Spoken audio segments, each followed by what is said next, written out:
Hello everyone. आशा है आप सब बहुत अच्छे होंगे। आज हम कक्षा 2 हिंदी का पाठ 20 जिसका नाम है छुपन छुपाई, इसे पढ़ेंगे, समझेंगे और इसके प्रश्नोत्तर पूरे करेंगे। चलिए शुरू करते हैं। बच्चों, छुपन छुपाई का खेल तो आप सब खेलते होंगे, है ना। छुपन छुपाई का खेल क्या होता है? इसमें एक बच्चा पहले गिनती करता है, चाहे 1 से 10 तक, चाहे 1 से 20 तक, जितना भी आप लोगों ने डिसाइड किया होता है। और जब तक वो गिनती करता है बाकी बच्चे छुप जाते हैं, है ना। और जब उसकी गिनती पूरी हो जाती है तो वो सभी को ढूंढता है और उसको सबको ढूंढना होता है। और अगर वो सबको नहीं ढूंढ पाता है तो उसे फिर से दोबारा से आंखें बंद करके गिनती गिन के फिर से सबको ढूंढना होता है ना।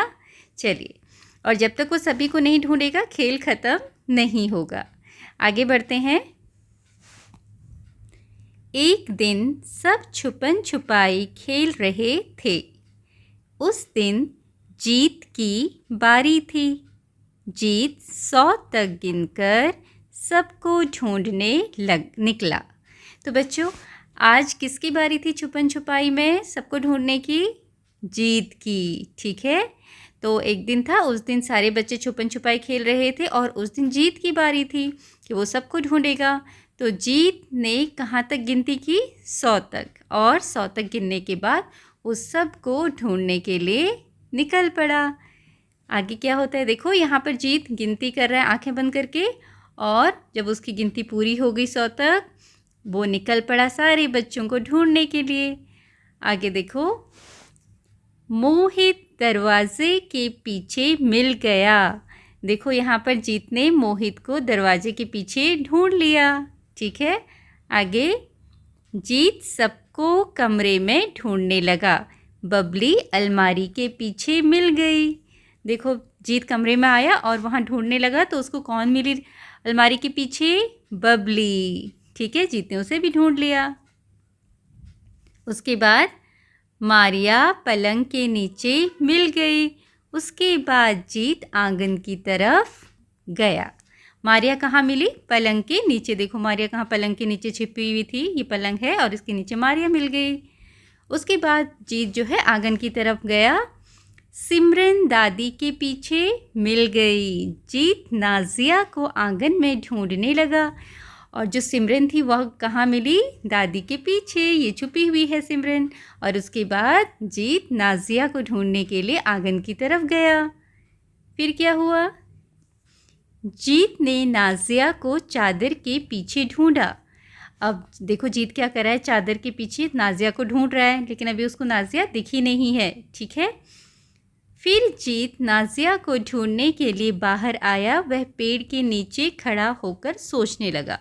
अब जीत को नाजिया तो वहाँ मिली नहीं, फिर वह पेड़ के नीचे खड़ा होकर सोचने लगा बाहर पर कि कहाँ होगी, है ना, कहाँ छिपी होगी। तो नाजिया ने ऊपर से कूद कर उसे थप्पा दिया। तो नाजिया कहाँ छिपी हुई थी? पेड़ के ऊपर, ठीक है। उसने पेड़ से कूदकर क्या किया? जीत को धप्पा दिया। जीत दोबारा गिनती गिनने चल दिया और जीत फिर से गिनती गिनने चल दिया। तो बच्चों, धप्पा क्या होता है? देखो, जब आप छुपन छुपाई का खेल खेलते हो और जो ढूंढने वाला बच्चा होता है वो सबको ढूंढ रहा होता है, लेकिन जिन बच्चों को वो ढूंढ रहा होता है उनमें से किसी ने भी आकर चुपके से पीछे से उसकी पीठ पर हाथ रख दिया तो उसको क्या बोला जाता है? धप्पा। इसका मतलब उसको फिर से गिनती करनी पड़ती है और फिर से सबको ढूंढना पड़ता है। तो ये है छुपन छुपाई का खेल। चलिए आगे बढ़ते हैं। पहला प्रश्न है बातचीत के लिए, आप अपने घर में कहाँ कहाँ छिप सकते हैं? तो बच्चों, जब आप छुपन छुपाई का खेल खेलते हो तो आप बहुत सारी जगह अपने घर में छुपते होगे, है ना। तो आपको बताना है कहाँ कहाँ आप छिपते हो। जगहों के नाम, आप दरवाजे के पीछे छिप सकते हो और पर्दे के पीछे छिप सकते हो और टेबल के नीचे, मेज़ के नीचे भी छिप सकते हो, ठीक है। और सोफ़े के पीछे भी छिप सकते हो। तो बहुत सारी जगह हैं जहाँ भी आप छिप सकते हैं, उनके नाम आप यहाँ पर लिखेंगे। तो आप इस तरह से उत्तर लिख सकते हैं, मैं अपने घर में दरवाजे के पीछे, पर्दे के पीछे, चारपाई के नीचे, मेज़ के नीचे और सोफ़े के पीछे छिप सकता हूँ। ठीक है, इस तरीके से आप उत्तर लिखेंगे। अगला है, अगर खेलते हुए आपको चोट लग जाए तो आप क्या करेंगे? तो बच्चों, अगर आप खेलते हुए आपको चोट लग जाती है तो आप घर आते हैं, अपने मम्मी पापा को बताते हैं और अपनी चोट पर उसको साफ़ करके दवाई लगवाते हैं, है ना? तो आपको यही करना है कि अगर मुझे चोट लग जाती है तो मैं घर आकर अपने मम्मी पापा या बड़ों को बताता हूँ और उस चोट पर दवाई लगवाता हूँ। ठीक है, तो इस तरह बच्चों आप उत्तर लिखेंगे। अगर मुझे खेलते हुए चोट लग जाए तो मैं घर आकर मम्मी या किसी बड़े को बताऊंगा और उस पर मरहम लगवाऊंगा। मरहम मतलब जो भी दवाई हम चोट के ऊपर लगाते हैं उसे हम मरहम कहते हैं। ठीक है, अगला है, अगर आप खेल में हार जाते हैं तो क्या करते हैं? बच्चों, अगर आप खेल में हार जाते हो तो क्या करते हो? आप खुद सोचो। आपने देखा होगा बहुत सारे बच्चे झगड़ने लगते हैं, रोने लगते हैं, लेकिन ये बात सही है क्या? ये बात बिल्कुल भी सही नहीं है, ठीक नहीं है, है ना? अगर हम हार जाते हैं खेल में तो हमें किसी से लड़ाई झगड़ा नहीं करना चाहिए, रोना नहीं चाहिए, क्योंकि जब हम खेलते हैं कोई ना कोई हारेगा और कोई ना कोई जीतेगा, है ना? अगर आज आप हारे हो तो कल आप जीतोगे, कल कोई और हारेगा, ऐसे चलता रहता है। तो इसीलिए आपको कभी भी अगर जब आप हार जाते हो तो दुखी नहीं होना है, परेशान नहीं होना है, रोना नहीं है, लड़ना नहीं है दोस्तों के साथ, बल्कि अगले दिन फिर से खुशी खुशी वो खेल खेलना है। ठीक है, अगला है, नीचे दिए गए प्रश्नों के उत्तर अपनी कॉपी में लिखिए। चलिए, पहला प्रश्न है, जीत ने कितने बच्चों को ढूंढ लिया? जीत ने कितने बच्चों को ढूंढ लिया? 4 बच्चों को। ठीक है, जीत ने 4 बच्चों को ढूंढा था, उनके वो आप यहाँ पर लिखेंगे। तो इस तरह आप उत्तर लिखेंगे, जीत ने 4 बच्चों को ढूंढ लिया। ठीक है, ढूंढ। अगला है, कौन कौन कहाँ मिल गया? कौन बच्चा कहाँ मिला जीत को? मोहित दरवाजे के पीछे, बबली अलमारी के पीछे, मारिया पलंग के नीचे और सिमरन दादी के पीछे मिल गई थी, है ना? तो वही आप उत्तर यहाँ पर लिखेंगे। तो बच्चों, इस तरह से आप उत्तर लिखेंगे, मोहित दरवाजे के पीछे, बबली अलमारी के पीछे, मारिया पलंग के नीचे और सिमरन दादी के पीछे मिल गई। अगला प्रश्न है, छुपन छुपाई में धप्पा कब बोलते हैं? तो बच्चों, आपको बताया था छुपन छुपाई में धप्पा कब बोलते हैं? जब जो बच्चा सबको ढूंढ रहा होता है और जिन बच्चों को ढूंढ रहा होता है उनमें से कोई पीछे से आकर उसकी पीठ पर हाथ रख दे, तब हम उसे धप्पा कहते हैं। तो यही बात आप यहाँ पर लिखेंगे। तो बच्चों, इस तरह से आप उत्तर लिखेंगे, जब ढूंढने वाला बच्चा सबको ढूंढ रहा होता है उस समय छिपे हुए बच्चों में से कोई पीछे से आकर ढूंढने वाले बच्चे की पीठ पर हाथ रख देता है या उसको हाथ टच कर लेता है, हाथ लगा देता है, तब उसे धप्पा बोलते हैं।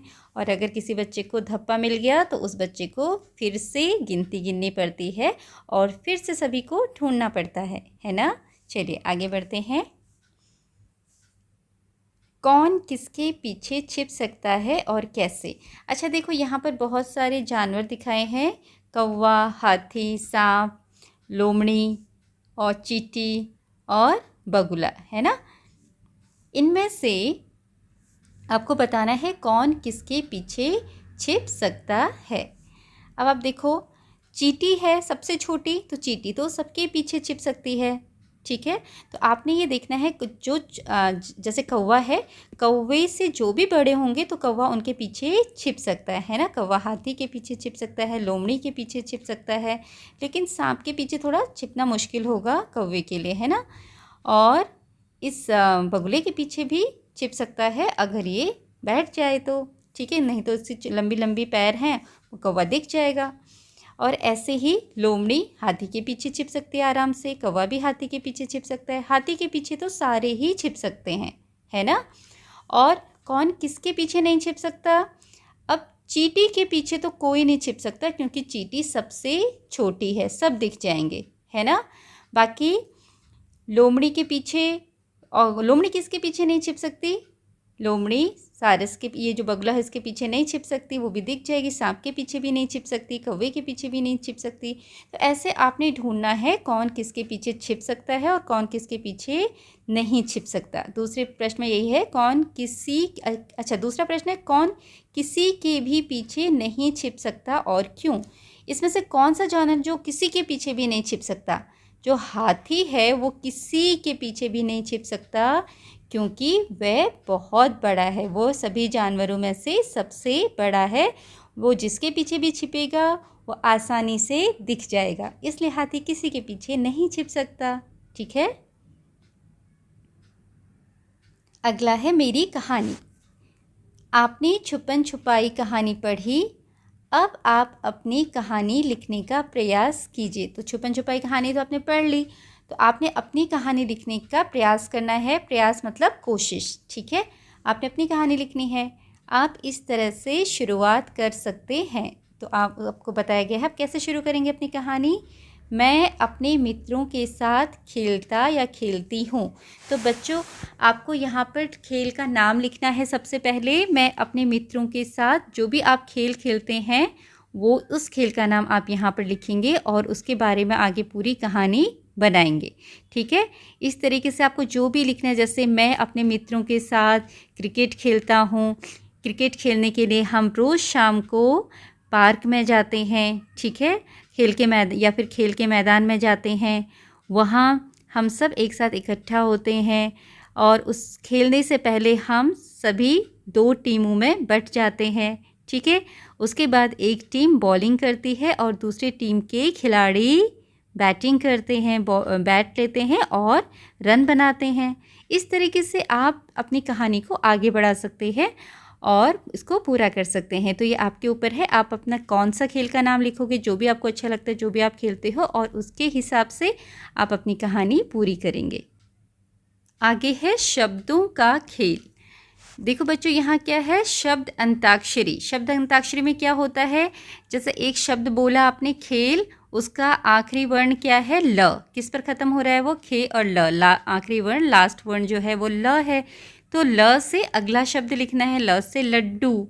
इसका आखिरी वर्ण क्या है, लास्ट में क्या लिखा है, डू। ड से क्या बना, डफली। अब डफली में आखिरी वर्ण क्या है, ल। ठीक है, ऐसे ही अब आपने ल से कोई शब्द लिखना है। ठीक है, तो और उसी तरीके से आप इस शब्द अंताक्षरी को आगे बढ़ाते रहेंगे। तो जैसे आप यहाँ पर लिख सकते हैं, ल से कोई भी शब्द जो ल से बनता हो, लंबा। ठीक है, लंबा। फिर आखिरी में क्या है, ब से बकरी। ठीक है, इस तरीके से आप इसको बढ़ाएंगे। ऐसे ही आपने इस अगला करना है, पानी। पानी में लास्ट में क्या है, आखिरी में न से क्या बन सकता है, वो शब्द आप यहाँ पर लिखेंगे। न से नाक बन सकती है। ठीक है, नाक। फिर क्या आया, क से कबूतर। फिर र से रस्सी। ठीक है, फिर स से सांप। इस तरीके से आप इनको पूरा करेंगे। आगे देखिए, मोहित। मोहित में आखिरी में क्या है, त से तराजू लिख दीजिए, तराजू। ज से जहाज, फिर से ज आ गया, जहाज। ठीक है, फिर ज से जानवर, जानवर। र से रुपया, रुपया। ठीक है, इस तरीके से आप कोई भी और भी शब्द यहाँ पर लिख सकते हैं। आगे बढ़ते हैं, सोचिए और लिखिए। तो बच्चों यहाँ पर आपने इन खिलाड़ियों का नाम लिखना है। तो देखिए सबसे पहले कौन है ये, मैरी कॉम। ठीक है, इनका नाम है मैरी कॉम। अगला कौन है, नीरज चोपड़ा, जो भाला फेंकते हैं। ठीक है, नीरज चोपड़ा। फिर है कर्णम मल्लेश्वरी, कर्णम मल्लेश्वरी। तो इस तरीके से आप इन खिलाड़ियों का नाम यहाँ पर लिखेंगे। तो बच्चों आपका ये पाठ पूरा होता है। आशा है आपको ये पाठ अच्छी तरह से समझ में आया होगा। Thank you for watching.